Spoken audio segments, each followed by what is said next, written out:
강건하십시오. 이 강건함으로 아직 더위가 한풀 꺾이지도 않았는데 이 8월의 더위를 잘 이겨가시기를 주님의 이름으로 축복합니다. 잘 알려진 이야기입니다. 하나 소개해드리겠습니다. 영국 수상 처칠이 승용차를 운전사를 대동하고 도로를 달리다가 그만 운전하시는 분이 과속을 했습니다. 당연히 경찰관에게 잡혔죠. 그래 면허증을 제시해달라고 손을 내밀었습니다. 그러나 운전수는 어떻게 합니까? 뒤에 앉아 계신 분이 총리, 이 나라 영국 총리 수상이라고 자꾸 사인을 주는 겁니다. 그래도 경찰관은 꿋꿋하게 면허증을 제시해달라고 그럽니다. 그래서 총리가 영국 수상 처칠이 창문을 내리고요, 거만한 모습으로 말합니다. 자네는 내가 누구지 모르는가? 으름장을 놓는 거죠. 그랬더니 경찰관이 담담하게 이야기합니다. 그것과 법을 준수하는 것과는 아무런 연관이 없습니다. 주십시오. 결국 처칠은 딱지를 끊겼습니다. 그리고 그걸 마음에 품고 있다가 모든 일을 마친 후에 경찰청 청감을 불렀습니다. 그리고 그 경찰관을 이야기하면서 1계급 특진을 시키라고 명령했습니다. 그런데 이 경찰청감의 말이 걸작입니다. 각하, 천하에 과속 스티커 뗐다고 승진하는 법은 없습니다. 맞는 말이죠? 이야기를 들으면 느껴지는 것이 있습니다. 우리 주변에는 이처럼 무엇이 중요한가를 아는 사람들이 있다는 겁니다. 이걸 우리 기독교식으로 말하면 분별력이 있는 그런 사고로 삶을 살아가는 사람들이 있다는 겁니다. 이런 사람들이 세상에서 주목을 받거나 또는 세상에서 핍박을 받습니다. 힘과 권위보다 더 우선시되는 원칙이 중요한 것이죠. 지킬 것은 지켜져야만 됩니다.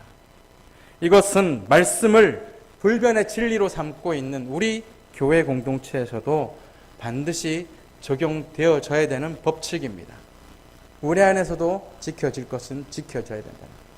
교회 공동체 안에서 지켜져야 될 것은 무엇이 있습니까? 성경 진리죠. 말씀이 우리에게 주시는 그 진리입니다. 이것은 반드시 불변의 진리라는 겁니다. 바꿀 수 없는 것이고요, 타협할 수 없는 것이고 세상에 내어줄 수 없는 단 하나 우리의 신앙의 자존심, 영적 자존심이라는 겁니다. 우리 교회는 신앙 공동체입니다. 신앙 고백이 분명한 사람들이 모였다는 겁니다. 그런데 안타깝게도 정말 중요한 것이 무엇인가 모르는 사람들이, 그리고 그렇게 중요한 것들을 정작 세상의 분주한 삶 가운데 내어주고요, 적당히 타협하면서 살아가는 사람들이 많다는 겁니다. 교회 안에서도 질서가 무너지고 원칙이 중요시 되지 않는 경우가 종종 발생합니다.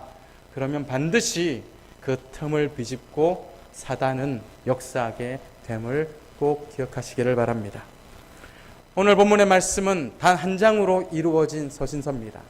단 한 장뿐인 말씀이지만 저와 여러분에게 강력한 도전을 주는 결코 가볍지 않은 내용들로 꽉꽉 채워져 있습니다. 진리를 가리우고 교회를 어지럽게 하고 그리고 성도들의 신앙을 무너뜨리는 이단이나 거짓 선지자들을 경계하라고 저와 여러분에게 교훈하고 있습니다. 그리고 올바른 분별력을 가지고 바른 신앙 위에서 믿음 생활하라고 권면하고 있는 말씀이 오늘 우리가 보고 있는 유다서의 말씀입니다.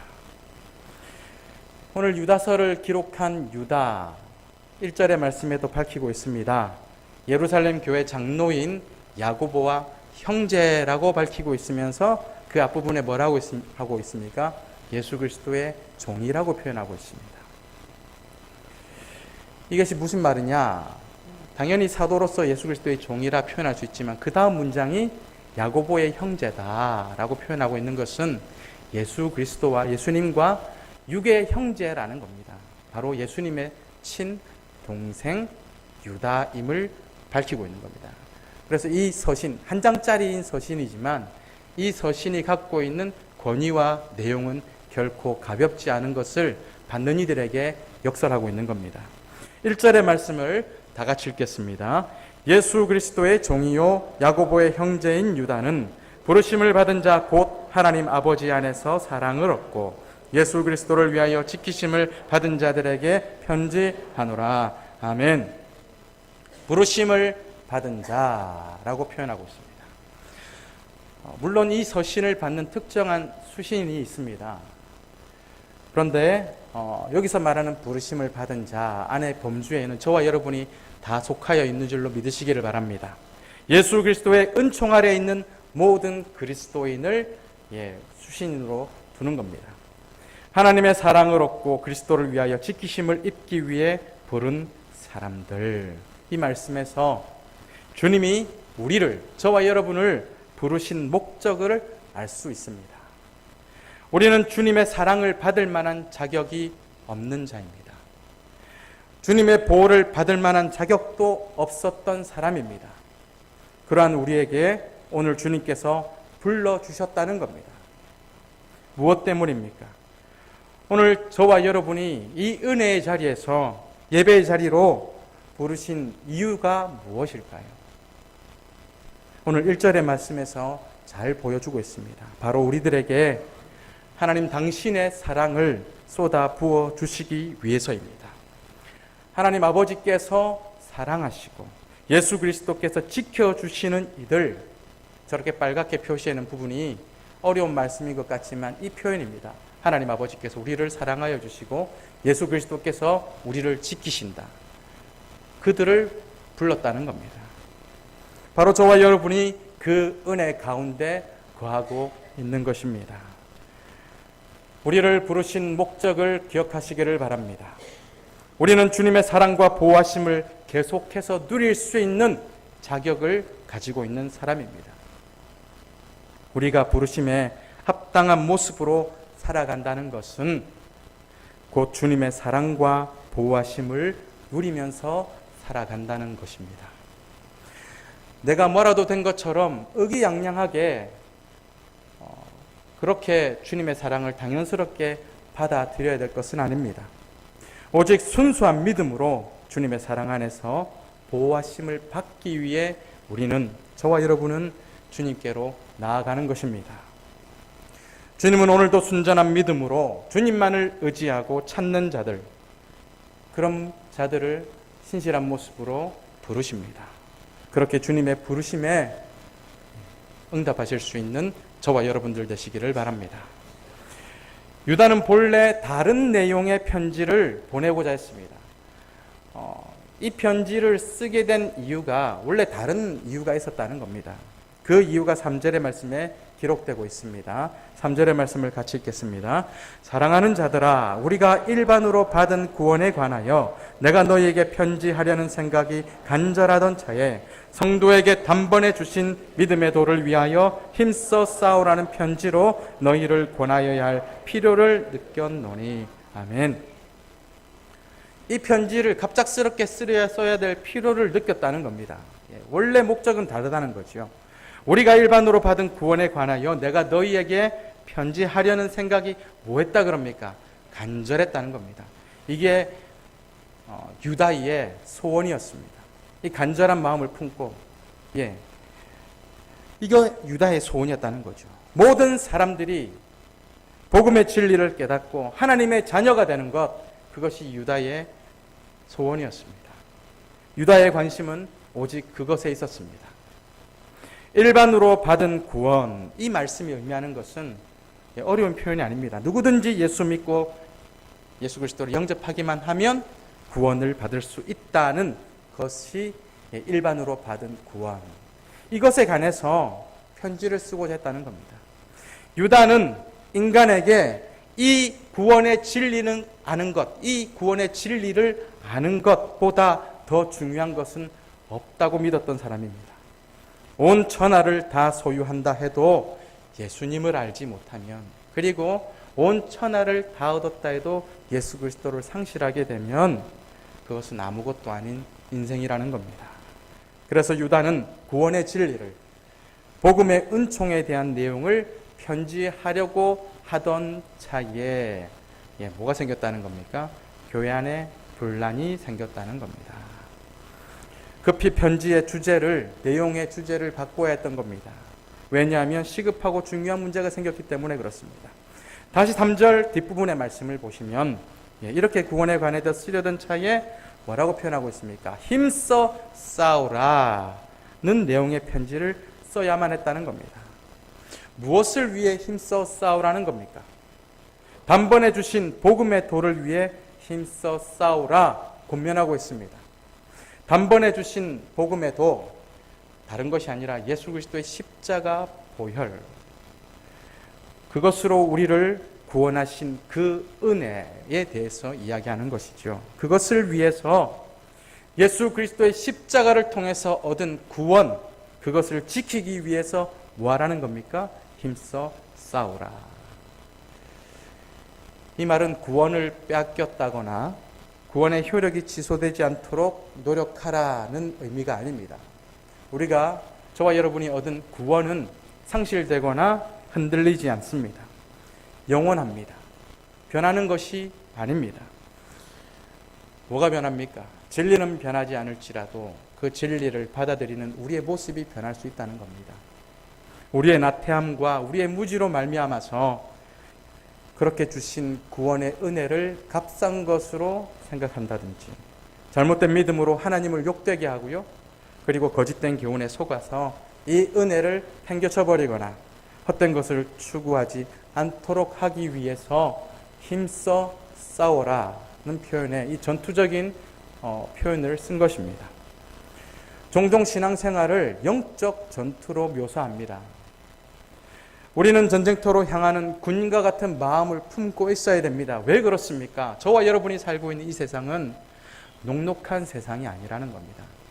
세상 사람들은 그런 모습으로 그럭저럭 자신들의 방법을 가지고 세상과 싸우거나 아니면 타협하거나 아니면 아무 생각 없이 살아간다 할지라도 저와 여러분은 어떤 현장에 있다고요? 영적 전투의 현장에 있는 것입니다. 정신을 바짝 차리고 근신하고 깨어 있어야 되는 것이죠. 그렇다면 유다서에서 말씀하고 있는, 오늘 유다가 저와 여러분에게 말하고 있는 싸워야 할 대상이 무엇인가 살펴볼 필요가 있겠지요. 4절의 말씀입니다. 4절의 말씀 시작. 이는 가만히 들어온 사람 몇이 있음이라. 그들은 옛적부터 이 판결을 받기로 미리 기록된 자니 경건하지 아니하여 우리 하나님의 은혜를 도리어 방탕한 것으로 바꾸고 홀로 하나이신 주제 곧 우리 주 예수 그리스도를 부인하는 자니라. 아멘. 오늘은 총회가 지정한 이단 경계주일입니다. 원래는 제가 이 자리에 다른 말씀을 가지고 서야 되고요, 그 말씀을 외람되게도 2달 전부터 준비하고 있었습니다. 그런데 급작스럽게 목사님의 서신이 도착했습니다. 이단 경계주일이니 그에 관한 말씀으로 했으면 좋겠습니다. 강요는 아니고 그렇게 했으면 좋겠습니다. 요즘 저희들 주변에 이단들이 참 많지요. 이단에 한 다리 건너서 이 경계에 걸쳐 있지 않은 사람들이 없을 정도로 이단이 판을 치고 있습니다.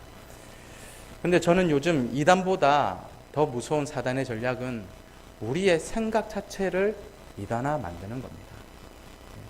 지금이 우리가 살아가는 이 현실, 그리고 초대교회의 모습을 비교하면 그때나 지금이나 초대교회의 모습이나 지금 우리가 살아가고 있는, 우리가 몸담고 있는 교회의 모습이나 다를 바가 없습니다.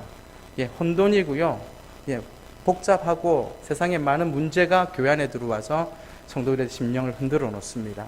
그런데 지금이 그때보다 더 악한 것은 우리의 생각이 직접적으로 이단화되어 가고 있다는 것에서 오늘 말씀을 가지고 여러분 앞에 서는 겁니다. 이는 가만히 들어온 사람 몇이 있음이라. 이 당시에는 사람이 들어왔어요. 지금은 사탄의 전략은 틀립니다. 사람을 보내지 않습니다. 뭐가 들어옵니까? 우리의 생각이 들어옵니다. 가만히 생각 몇 개가 우리의 머릿속으로, 우리의 심령 가운데 들어오게 됩니다. 그래서 긴 시간 동안 조금씩 가랑비에 옷 젖듯이 저와 여러분의 심령을, 생각을 삶의 태도를 예수 그리스도의 십자가의 은혜를 다른 것으로 생각하게 만든다는 것이죠. 교회 가지 말라 말하지 않습니다. 교회 가라. 말씀 보라고 보지 말라고 하지 않습니다. 제가 우리 중고등부 친구들에게 말하는 것이 있습니다. 예전부터 종말론 하면 좀 다른 생각들이 많이 갖고 계신데, 이제는 창과 칼로 저희들의 모가래를 이렇게 딱 대고 예수 믿을래 안 믿을래, 믿으면 살고 믿으면 죽고 안 믿으면 산다, 이렇게 하는 시대가 올 것 같습니까? 안 올 것 같습니까? 절대로 오지 않습니다, 여러분. 다른 말로 해볼게요. 예전에 군부 독재, 쿠데타라고 하지요. 군부가 정치 세력으로 등장해서 21세기를 살아가는 이 대한민국에서 군부 쿠데타 같은 일이 일어날까요? 안 일어날까요? 안 일어납니다. 왜 그렇습니까? 저와 여러분의 의식이 그만큼 높다는 겁니다. 저와 여러분의 레벨이 하이 레벨이 돼 있어가지고요, 이제는 국민들이 수긍하지 않습니다. 맞습니다. 적 그리스도의 세력도 이제 저와 여러분의 목 밑에 칼을 들이지 않습니다. 뭘 들여놓겠습니까? 예수 믿으라 그럽니다. 교회 가라 그럽니다. 말씀 보라 그럽니다. 신앙생활 하라 그럽니다. 그러면서 뭐 하라 그럽니까? 이것도 좀 해보지 않겠니? 이것도 거의 못지않은 좋은 것이야. 뭘 바꾼다는 겁니까? 여러분의 생각과 여러분의 안목을 바꾸어가는, 여러분의 생각과 여러분의 안목이 이단시 되어가는 현실입니다. 더 어려운 시대를 살아가고 있다는 것입니다. 오늘 본문에서 가만히 들어온 몇 사람, 비밀스럽게 몰래 들어온 사람을 이야기합니다. 은밀하게 침투된 이단을 이야기하죠. 초대 교회는 항상 이 이단 문제 앞에 시끄러웠습니다. 치열한 싸움을 했습니다.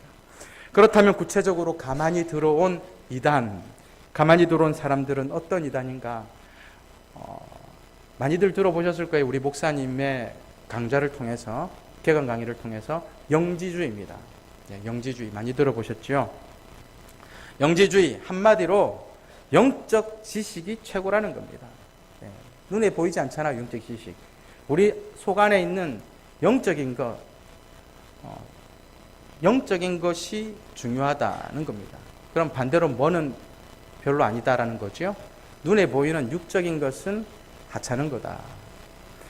이게 당시 헬라 철학 사상 중에 하나거든요. 이것이 기독교와 만난 겁니다. 기독교 사상과 만나가지고요, 이 신앙과 결합하여서 기독교 영지주의자들이 생겨나게 된 겁니다. 정신적인 것, 영적인 것은 숭고하다, 고결하다, 우리가 영적인 것으로 구원받으면 된다. 육적인 것은, 물질적인 것은 천하고 악하고 졸렬하다고 말하는 거죠. 그래서 구약의 하나님은 물질 세계를 창조한 하나님이기 때문에 저급한 신이라고 이야기합니다. 그리고 예수님도 육체의 몸을 입고 온 것 자체를 부정합니다. 예수 그리스도를 부정하는 것이 아니라 그 예수님이 육신의 몸으로 온 것 자체를 부정한다는 겁니다. 단지 환상으로 오셨다는 겁니다. 껍데기만 입고 오셨다는 겁니다. 그래서 4절 말씀 뒷부분을 보시면 홀로 하나이신 주제 곧 우리 주 예수 그리스도를 부인하는 자니라. 아멘. 뭐라고요? 뭘 부인한다고요?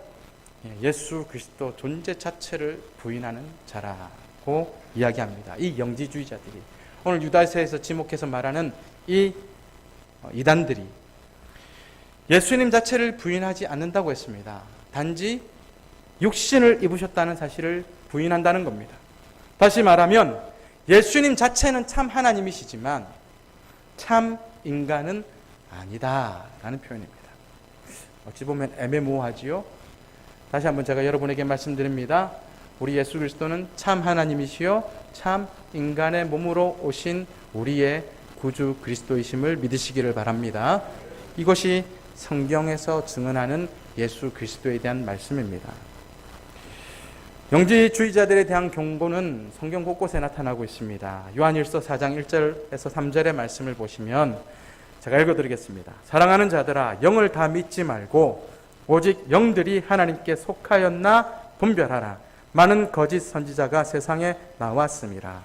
이로써 너희가 하나님의 영을 알지니 곧 예수 그리스도께서 육체로 오신 것을 시인하는 영마다 하나님께 속한 것이요 예수를 시인하지 아니하는 영마다 하나님께 속한 것이 아니니 이는 곧 적 그리스도의 영이니라. 오리라 한 말을 너희가 들었거니와 지금 벌써 세상에 있느니라. 아멘. 예수 그리스도께서 육체를 입고 세상에 오신 것을 인정하면 하나님께 속한 것이고요. 그렇지 않으면 어디에 속했다 그럽니까? 적 그리스도의 영이라 경고하고 있습니다. 성경은 분명히 저와 여러분에게 말씀합니다. 하나님의 아들 예수 그리스도께서 사람의 몸을 입고 마리아를 통해서 이 땅 가운데 나시었다. 그러나 이들은 예수님이 육신을 입으셨다는 사실을 인정하지 않습니다. 또 영지주의자들이 이단으로 확신되는 것은 그들의 삶이 너무나도 방탕하고 타락했다는 겁니다. 뭐만 중요하다? 영만, 정신만 고결하고 육체는 더럽고 추악하다. 천시했지요. 그 삶이 극단적인 두 가지의 삶으로 나타나기 시작했습니다. 하나가 금욕주의라는 겁니다. 육이 천하기 때문에 육을 가꾸고 건강을 챙기고 먹고 자는 일 뭐 했다는 겁니까? 천시했다는 겁니다. 그래서 이 이후에 보면 수도원 문화가 많이 생기는데 그런 쪽으로 많이들 생각을 했고요. 육신을 위해서 공을 들이고 가꾸는 것을 굉장히 천박한 일로 여겼습니다.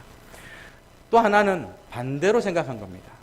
정반대로 쾌락주의에 빠졌습니다. 어차피 육신은 천하고 천박한 것이다. 중요한 게 아니다. 몸을 깨끗하고 정결하게 지킬 필요가 없대서 뭐 한다는 겁니까? 먹고 마시고 방탕하고 음란했다는 겁니다.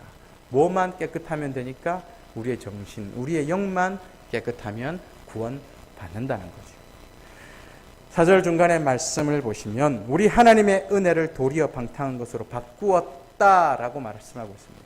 어차피 우리 영은 구원받는다. 그러니 괜찮다. 뭐가 문제냐? 이런 식이죠.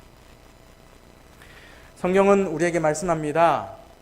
우리가 행위로 구원받는 것은 아니지만 우리가 진정으로 구원받아서 하나님의 자녀가 되고요. 주님의 은혜를 경험하게 되면 내 마음대로 살던 모습, 방탕한 우리의 삶의 모습은 어떻게 된다는 겁니까? 바뀌게 된다는 겁니다. 그런 인생을 돌이켜서 그런 인생을 살지 않게 된다는 겁니다. 그 은혜로 감사하게 되고요. 주님이 원하시는 뜻을 말씀으로 경건하고 의롭게 살고자 애쓰게 된다는 겁니다. 먼저 복음이 우리의 마음을 치면 우리의 마음이 변하고요. 우리의 심령이 변하고요. 무엇도 바뀐다는 겁니까? 우리의 삶, 우리의 삶의 지경도 바뀌게 되어 있다는 겁니다. 자, 그리고 이어서 5절에서 16절까지 이런 이단들에게 강한 경고를 하고 있습니다. 세 가지 무서운 경고를 하고 있는데요. 첫 번째 경고가 광야에서 멸망당한 이스라엘 백성처럼 될 것이라고 경고합니다. 5절의 말씀을 다 같이 읽겠습니다. 너희가 본래 모든 사실을 알고 있으나 내가 너희로 다시 생각나게 하고자 하노라. 주께서 백성을 애굽에서 구원하여 내시고 후에 믿지 아니하는 자들을 멸하셨으며. 아멘. 이스라엘 백성들은 큰 은혜로 출애굽하였습니다. 하나님의 은혜죠. 그러나 거기까지였습니다. 정작 범죄로 말미암아서 광야에서 먼지와 같이 그 생을 다 사라졌다는 거죠. 멸망당했다는 겁니다. 그들 이단들도 그렇게 될 것이다 라는 겁니다. 시작은 같으나 결과는 틀리다는 거죠. 자, 두 번째 경고입니다. 교만한 천사처럼 망할 것이다. 6절의 말씀, 또 자기 지위를 지키지 아니하고 자기 처소를 떠난 천사들을 큰 날의 심판까지 영원한 결박으로 흑암에 갇히셨으며. 아멘. 자기 처소를 지키지 아니한 천사, 누구를 말하냐면 사탄을 이야기하는데요. 루시퍼를 이야기하고 있습니다. 원래 루시퍼의 이름은 루시엘입니다. 루시엘. 천사 가브리엘 그리고 미가엘과 더불어서 3대 천사장이지요. 그런데 교만의 극에 달해서 하나님에게 대항하게 됩니다. 그러다가 미가엘에게 피해서 지상으로 떨어진 존재.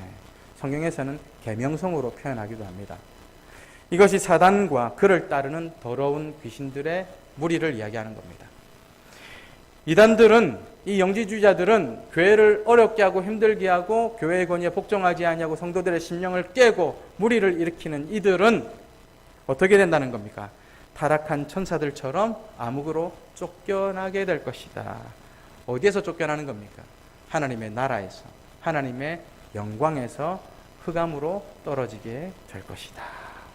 세 번째가 소돔과 고모라처럼 멸망당할 것이다. 7절의 말씀입니다. 7절 시작. 소돔과 고모라와 그 이웃 도시들도 그들과 같은 행동으로 음란하며 다른 육체를 따라가다가 영원한 불의 형벌을 받음으로 거울이 되었느니라. 아멘. 소돔과 고모라는 그들의 타락, 성적으로 타락했죠. 도덕적으로 문란했고요. 음란했습니다. 뭘로 멸망당했습니까? 유황불로 멸망당했습니다. 이처럼 이들도 그렇게 방종하고 방탕한 삶을 살면 지금은 좋을지 몰라도 어떻게 된다는 겁니까? 하나님의 그 유황불이 너희들에게 떨어질 거다라는 저주와 같은 말씀이죠. 그리고 계속해서 8절에서 10절 말씀에서 다시 한번 이단들은 육체를 더럽히고 주님과 말씀의 권위를 무시하고 영광을 비방함으로 멸망당하게 될 것임을 말씀하고 있습니다. 그런데 9절의 말씀을 보면 조금 흥미로운 말씀이 있습니다. 우리 9절의 말씀입니다. 천사장 미가엘이 모세의 시체에 관하여 마귀와 다투어 변론할 때에 감히 비방하는 판결을 내리지 못하고 다만 말하되 주께서 너를 꾸짖으시기를 원하노라 하였거늘. 아멘. 모세의 시신을 놓고 이 천사장 미가엘과 사탄이라고 하면 루시퍼지요, 다퉜다라는 내용이지요. 구약의 위경 가운데 모세의 승천기라는 책이 있습니다. 거기서 나오는 내용을 인용하고 있는 겁니다. 여기서 말하는 것은 모세의 시체를 사탄이 탐내어서 가져가려고 할 때에 왜 가져가려고 했겠습니까? 모세는 특별히 하나님의 사랑을 받는 사람이잖아요. 그러니까 그의 시신을 가져가서 하나님을 격동케 하기 위함인 것입니다. 모세의 시신이 성스러워서 그런 건 아니고요. 가져가려고 했는데 그걸 미가엘이 막는 겁니다. 그런데 감히 미가엘이라 할지라도 사탄을 책망하고 정죄하지 못한다는 겁니다. 비방하는 판결을 내리지 못한다는 겁니다. 이유가 뭡니까? 그 판결을 내리고 정죄하는 영역은 누구의 권위라는 겁니까? 오직 하나님의 영역이라는 겁니다. 주님만이 옳고 그름을 판단하실 수 있는 분, 천사장조차도 마귀 사탄을 향해서 그렇게 하지 못했는데 뭐 한다는 겁니까? 이단들은 교회 안에서 정죄하고 비판하고 판단한다는 겁니다. 그래서 감히 주님의 영역에 침범하고 그렇게 인간적인 본능으로 판단한다는 겁니다. 그렇게 이들은 이것으로 인해 멸망당할 것이다. 구원의 여명이 없음을 이야기하고 있는 겁니다. 이단에게 주어질 심판, 경고, 이것이 전부가 아닙니다. 오늘 말씀을 보면서 저와 여러분은 이걸 생각해야 됩니다. 주님의 이런 무서운 경고와 저주와 심판이 나를, 우리 가정을, 우리 교회를 비껴갔음에 뭐 해야 된다는 겁니까? 아멘. 굳이 대항하거나요, 굳이 싸우려고 하거나 변론하거나 그들과 어떻게 정신적으로 이렇게 해가지고 이겨보려고 하지 말라는 겁니다. 그냥 냅두면 누가 심판하십니까? 하나님이 심판하십니다. 세상 사람들이 말합니다. 이단도 아닌 사람들, 이단인 사람들, 기독교인들이 막 싸우면요, 세상 사람들이 뭐라 그래요? 니는 이단이니까 가만히 있고, 어이 예수쟁이, 너희들은 딱 한마디만 합니다. 너희들이나 잘해라 라고 하는 겁니다. 지금 우리는 싸울 필요가 없고요, 우리 내실을 다지는 겁니다. 우리의 삶을 돌아보고 우리의 지금의 모습 가운데 우리가 반드시 말씀 앞에서 회개하고 바꿀 것이 있다면 뭐 해야 되는 겁니까? 바꿔야 되는 겁니다. 이것이 급선무입니다. 자, 11절의 말씀을 다 같이 읽겠습니다. 화 있을진저 이 사람들이여 가인의 길에 행하였으며 삭슬 위하여 발람의 어그러진 길로 몰려갔으며 고라의 패역을 따라 멸망을 받았도다. 아멘. 첫 번째로 가인의 예를 듭니다. 가인은 누구지요? 최초의 살인자지요. 자기가 의로운 동생을, 자기보다 의로운 동생을 뭐 때문에 죽였다고 그랬습니까? 시기심으로 죽인 겁니다. 하나님의 사랑, 하나님의 관심이 그에게 더 가니까 불일 듯 일어나는 시기심 때문에 동생을 쳐 죽인 사람. 악한 자에게 속하여 그 아우를 죽였다고 요한일서에서는 그에 대해서 증거하고 있습니다. 주님의 권위뿐만 아니라 도덕적인 질서까지 무시하고 자기 마음대로 행했던 사람, 악인의 대표적인 인물로 가인을 이야기하는 겁니다. 주님께서 미리 가인에게 경고하셨거든요. 너의 심령이 지금 격동하고 있으니까 마음을 다스리라고. 그러나 가인은 주님의 말씀, 경고도 무시하고요, 자신의 생각대로 행했던 그런 악인을 대표하는 인물입니다. 두 번째로 거짓 선지자 발람, 탐욕의 상징입니다. 주님의 명령에 불복하는 그 이유가 단순합니다. 물질, 돈 때문에 주님의 명령, 주님의 뜻에 반하였던 사람 발람. 돈을 벌기 위해서 은사와 사역까지 팽개친 사람 발람. 선지자의 반열에 오를 수 있었음에도 불구하고 돈을 주면 하나님의 백성을 저주하라는 발락의 청을 들어주고 말았던, 물질을 얻기 위해서 영적인 것을 이용하기까지 했던 발람. 돈을 위해서라면 기꺼이 사람을 축복할 수도 있고 저주할 수도 있었던 인물. 자기 만족과 자기 유익을 위해서라면 물불을 가리지 않고 진리를 배반할 수 있었던 사람. 이런 사람, 축복의 자리에 들어갈 수 없다는 것을 보여주는 사람의 대표적인 인물이죠. 자, 세 번째로 고라가 나옵니다. 고라의 패역은 자기가 권력을 잡아보려고 잡기 위해서 하나님이 임명한 지도자에 대해서 반기를 들었던, 모세에게 반기를 들었던 사람이죠. 너만 권세가 있고 너만 리더십이 있느냐, 우리에게도 있다. 그러면서 모세의 지도력을 비웃고요, 모세가 분수에 지나치도록 교만하다고 음해했던 사람입니다. 그리고 그를 따르는 사람과 자기를 따르는 사람을 구분해서 언약의 공동체를 둘로 나누었던, 팔을 짓고 당을 지었던 사람. 결국 권위에 대한 도전은 교회를 분열시키는 결과를 가져온다는 것을 보여주는 인물이죠. 이와 같이 가인은 무자비한 죄로, 발람은 돈을 위해서라면 무슨 일이든 서슴지 않고, 고라는 권위에 도전하는 일들을 일삼는 자의 전형을 보여주면서 이들을 통틀어서 누구와 비교한다는 겁니까? 이단들과 비교하는 겁니다. 이들의 영적 실상이 너희들과 다를 바 없다고 말하는 겁니다. 이 세 사람의 공통점이 뭡니까? 결국 하나님께 버림받아서 멸망당했다는 겁니다. 이들 모두 주님을 섬긴다고 말은 했지만 결과는 처참한 멸망이었습니다. 이를 통해서 말씀하고자 하는 것이 뭡니까? 결국 이단은 뭐 한다는 겁니까? 멸망한다는 겁니다. 사라진다는 겁니다.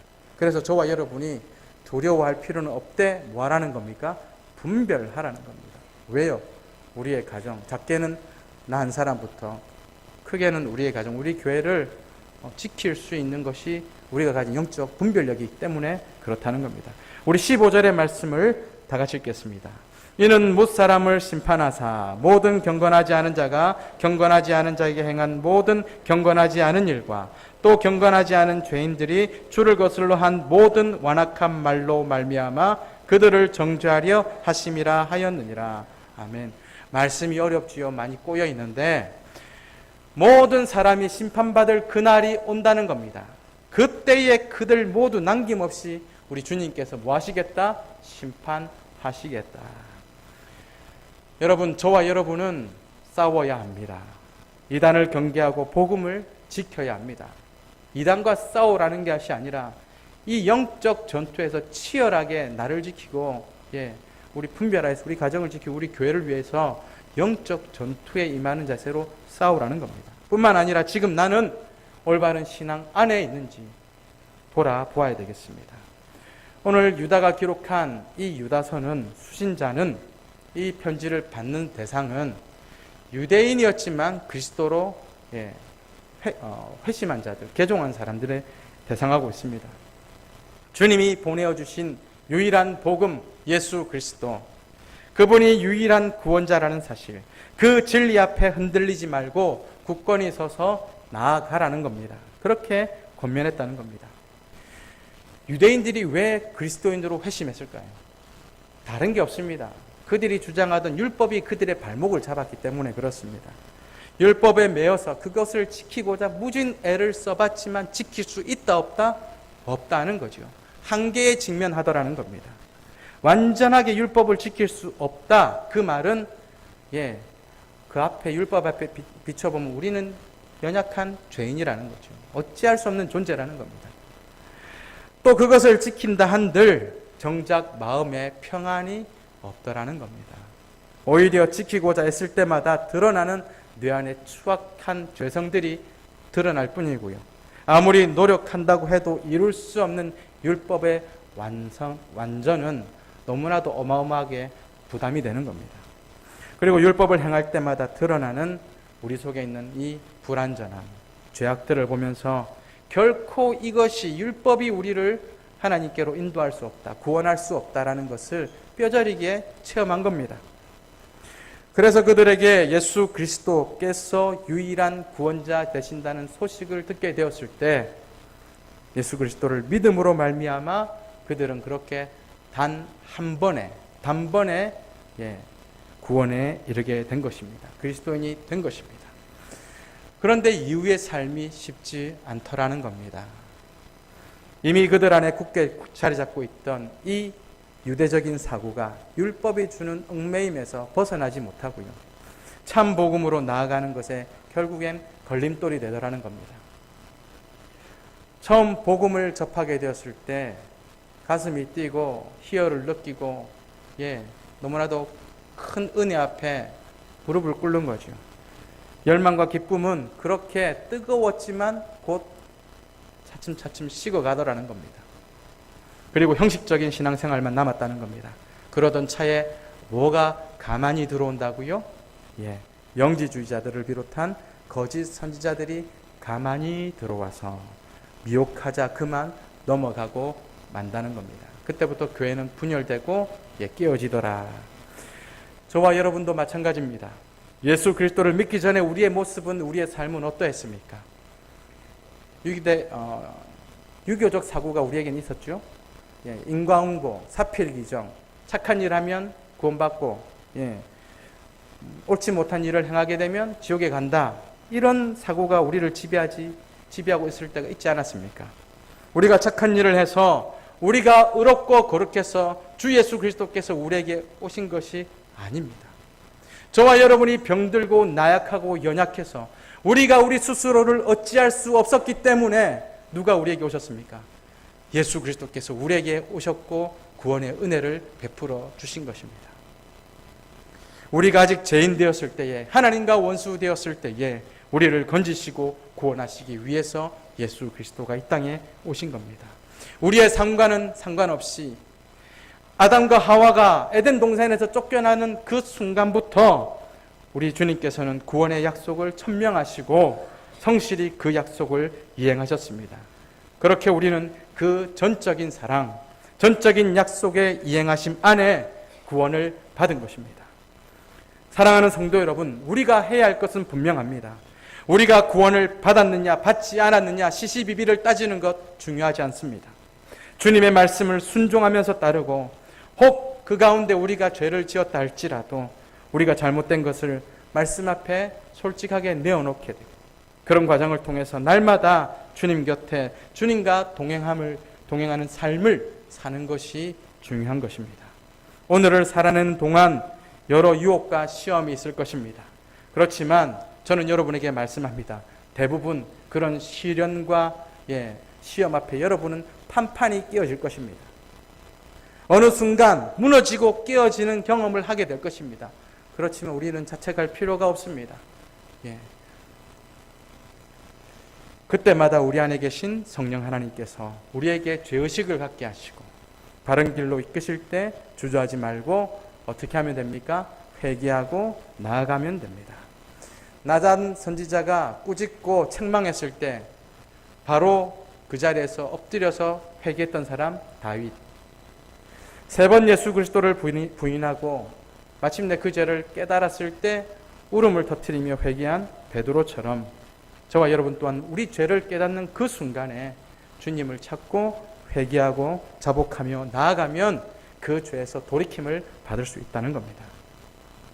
오늘 말씀 속에 나타난 거짓된 신앙의 모습과 같이 광야의 이스라엘 백성처럼 불신앙과 원망, 우상을 따르는 삶은 아닌지, 타락한 천사들처럼 하나님 앞에서 교만한 모습으로 나를 주장하며 살아가고 있지는 않는지, 그리고 소돔과 고모라처럼 방종과 타락의 삶은 혹여라도 그런 삶 가운데 어느 정도 내가 몸담고 있지는 않은지 우리 자신을 돌아보아야겠습니다.